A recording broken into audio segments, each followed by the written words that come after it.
et dans toutes les églises catholiques, apostoliques, romaines sur la planète. On va proclamer le dimanche du bon pasteur. Et on va proclamer, comme toujours, la religion, dans la tradition, le même message. Et on ne se pose pas de questions.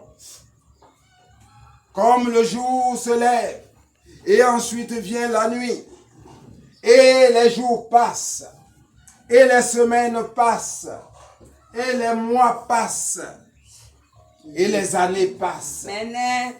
Et 3000 ans sont passés, sans que Vatican II ne se demande, est-ce que j'ai été le bon pasteur pour ce monde que Jésus nous a laissé? Prêche mon prophète des temps modernes.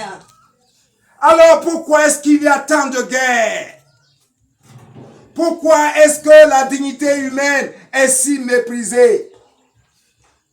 Vatican II, entre papes, évêques, cardinaux, prêtres, avez-vous été les bons pasteurs de ce monde?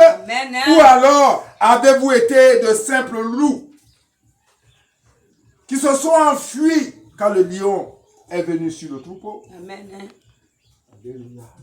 Je voudrais que ce dimanche de bon pasteur, oh Seigneur, toi qui m'as donné de te voir en cette nuit sublime du 27 novembre 2016, que au moins des évêques, des prêtres, un pape s'interroge pour dire, est-ce que à la suite de Jésus-Christ, nous sommes véritablement les bons pasteurs de ce monde? Amen. Pourquoi alors le monde court à la catastrophe? Aujourd'hui, l'Église catholique donne le témoignage, du contre-témoignage de la vie de sainteté. Amen. En ces papes, prêtres, évêques et prêtres, pédophiles et adultères. Nous ne portons plus témoignage.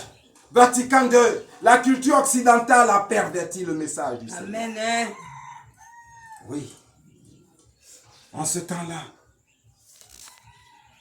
Jésus déclara, moi je suis le bon pasteur, le vrai berger, Amen. qui donne sa vie pour ses brebis. Le berger mercenaire n'est pas le pasteur. Maudit. Les brebis ne sont pas à lui.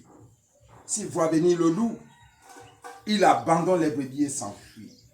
Alléluia. Amen. Aujourd'hui, le monde est désespéré. Et davantage, les plus désespérés, ce sont les chrétiens catholiques.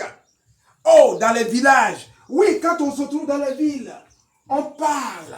Oui, sous les feux rutilants des hôtels marbrés. Mais descendons dans le fond des pays, dans les villages. Les chrétiens catholiques, apostoliques, romains sont désespérés. Amen. Mais chaque fois, on leur demande des quêtes, des surquêtes, des quêtes, deuxième quête, troisième quête, pour bâtir des églises. Mais est-ce qu'on s'occupe de ces brebis? Amen. Prêche prophète des temps modernes. Est-ce qu'on s'occupe des brebis? Les populations sont misérables, il faut le dire. Et pourtant, chaque dimanche, il faut qu'ils se débrouillent. Alors quand je vois, aujourd'hui, comptant la corbeille de la quête, et je vois les piécettes de ces pauvres dames, qu'est-ce que l'Église catholique apostolique romaine fait? Qu'est-ce que l'évêque fait? Oui, chaque année, comme de tradition, on dit, oui, surtout dans mon diocèse ici, l'évêque reçoit les femmes. La première fois, je me suis dit quelque chose va se passer. Mais finalement, c'est devenu une tradition. Amen. Au départ, il y avait 100 femmes, 120 femmes. Aujourd'hui, on doit les tirer. Elles se retrouvent à 10, 15, 20. Mais parce que rien de nouveau ne vient. Prêche à mon prophète des temps modernes. Et pourquoi rien de nouveau ne vient? Pourquoi est-ce que l'Église catholique ne convainc plus? Et c'est pour cela d'ailleurs que les confessions se multiplient. Amen. Comme des oiseaux qui ne trouvent plus leur compte sur un arbre. Amen. Les oiseaux sont partis sur d'autres arbres. À faute de Vatican II. Par la faute de Vatican II. Parce que nous disons et nous faisons le contraire. Amen. Nous ne sommes pas témoignages. Nous ne sommes pas bergers véritablement. Alléluia. Amen. Alors, pourquoi est-ce que l'Église catholique apostolique romaine n'arrive plus à convaincre? Amen. Pourquoi l'Église catholique apostolique romaine n'est plus le bon pasteur à la suite de Yeshua Mashiach, le bon pasteur? Celui qui m'a dit, va me justifier parce qu'il y a problème. On a perdu de vue la justice de Dieu. Amen. Et on nous prêche la justice des hommes. Amen. Or, la justice des hommes ne pourra pas rétablir la sainte montagne. Donc,